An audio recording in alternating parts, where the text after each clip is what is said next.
皆さんこんにちは。北海道日高地方の養蜂場からです。いつもご視聴いただきありがとうございます。今回も最後までゆっくりとお楽しみください。さて、時は3月下旬の2日間です。1日目は昼下がりの撮影で、その時の気温は養蜂場そばの日陰に設置した温度計で11度ほどでした。2日目は午前中の撮影でして、撮影中に気温は12度にまで上がりました。朝夕にはまだまだ冷え込むのですけれども、日中は蜂が活発に活動できる気温にまで上がるようになっています。天気は撮影を行った2日ともよく晴れていました。この養蜂場では約2週間前に越冬明けした時から盛んに給餌を行っています。蜂に餌を与えています。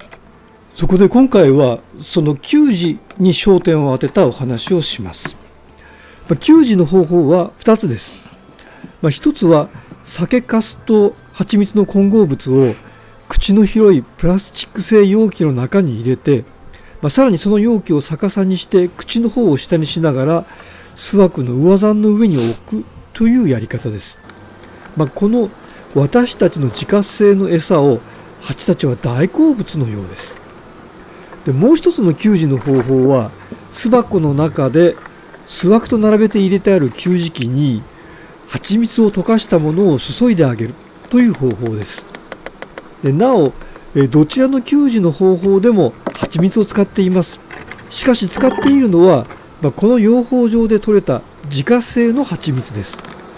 出所不明の蜂蜜は病気の心配があるので使わない方が良いようです。むしろ病気の心配のない砂糖水を勧める方が多いようです。ともかく、こうした給餌と、そして徐々に気温が上がってきていることに促されて、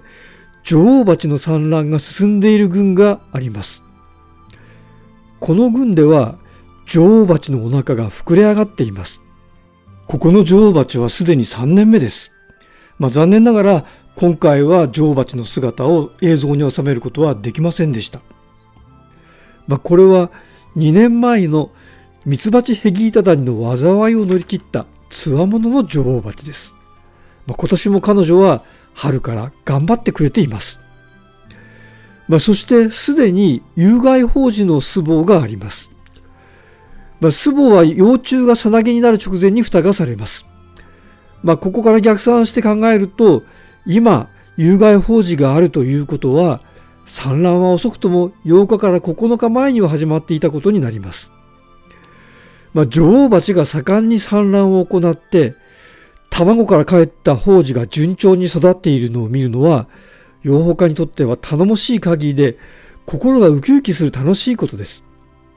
しかしここで一つ困ったことがあります。それはこの地方のこの時期の自然界には蜂の餌があまりないように見えることです。今の時期ですと蜜源植物と言えそうなものはフキノトウぐらいなものです。エゾノリュウキンカが咲いている場面をところどころ見かけますが、その生息地は主に湿地であって、この植物は環境を選ぶために個体数はあまり多くはありません。またもう少し季節が進むと柳の開花が始まって、それが蜂に餌を提供するようになるのですけれども、今の時期はまだそこまで行っていなくて、花の芽に絹毛がついている状態です。もっとも蜂が餌不足に陥っているというのは、もしかしたら養蜂家の勝手な思い込みで、蜂たちはたくましくフキノトウから必要な餌を確保しているのかもしれません。巣門付近で見ていると、フキノトウに由来していると思われる白い花粉団子を足の花粉かごにつけた蜂たちが次々と戻ってきています。これは1週間前の動画でも指摘したことなんですけれども、今回は蜂たちによる餌集めの動きはさらに活発になってきています。ただそれでも餌が足りないのではないかという心配はなくなりません。そこでどうしても給餌を行ってしまいます。ここでは寒冷地で越冬を行った場合、春先の給餌は個体数を増やしてコロニーを大きくするために必要なことであると考えることにしたいと思います。ところで春先の給仕についてはその是非をめぐって、つまりそれが良いことなのか、それとも反対にやめた方が良いことなのかということをめぐって少し議論があるようです。そこで以下ではその議論を紹介したいと思います。ここで紹介するのは私の動画の中でもしばしば引用することがある1974年に出版された渡辺宏、渡辺公著の近代養蜂の一節です。以下で該当する箇所を読み上げます。ただ長文なのでところどころ省略しながら紹介します。ここからです。牽制技術といえばすぐさま奨励給仕を考えるほど奨励給仕というものは一種の固定観念みたいになっております。しかし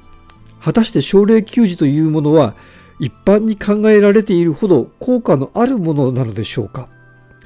私たちの長年の経験からすれば過度に早期の奨励給仕は結局において牽制にプラスしない、いやむしろマイナスの場合さえあると断定したいと思います。まだ産卵を開始していない蜂群に奨励給仕を行うと、それに刺激されてたちまち産卵が始まりますが、この事実から直ちに奨励給仕は有効なりという結論を導き出すのは危険です。一般に蜂群は自己の能力が許す限り最大限度に産卵育児を拡大しようとする本能を持っています。したがってたとえ外部からの人為的な刺激によってその能力以上の産卵育児を強いてみても、早春の不純な気温によって蜂事件を守り抜くことができず、あたら働き蜂の育児活動を徒労に終わらせる結果になります。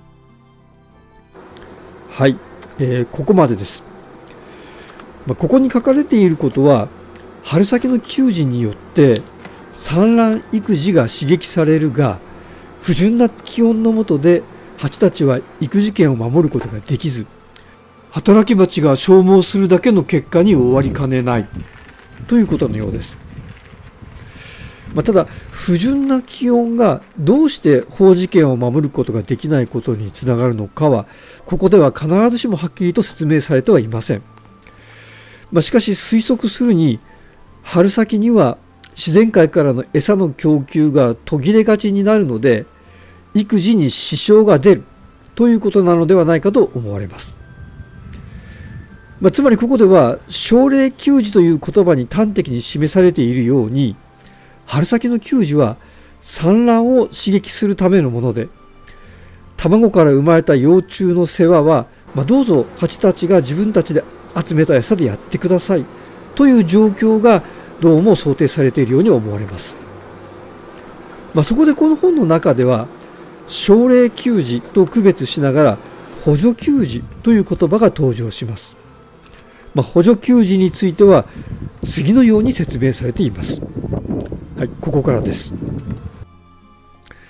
奨励給仕と区別しなければならぬものに貯蜜不足群への補助給仕があります。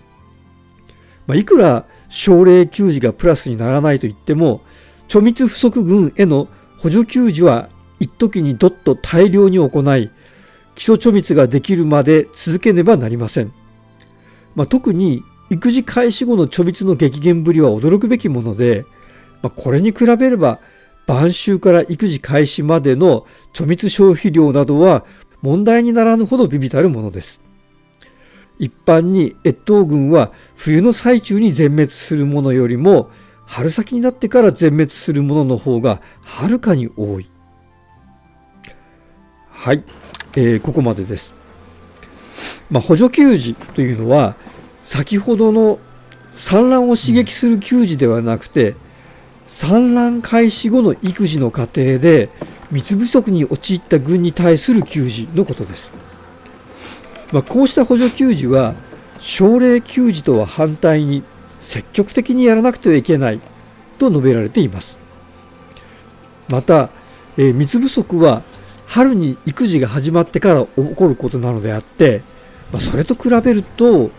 越冬中の蜜の減り方はそれほどでもないともされています。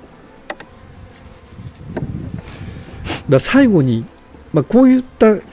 近代養蜂の議論を踏まえて、私たちはどうしたらいいのかということを考えてみたいと思います。私どものような寒冷地では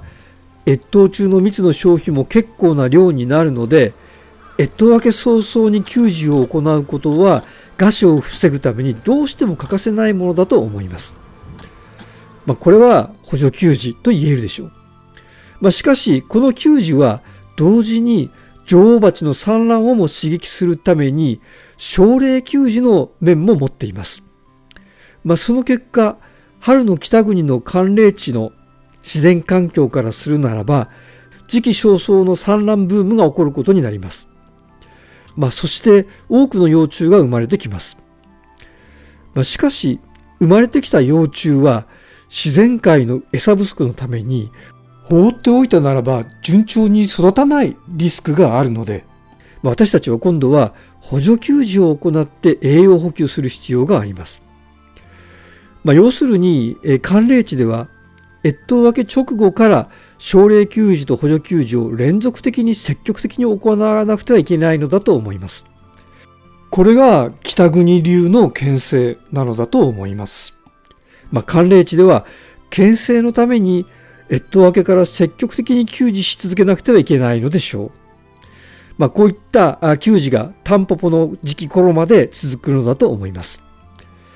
寒地養蜂についてはそのうちまとめてみたいと思っていますが、その際春の給仕は注目点の一つになると思っています。はい、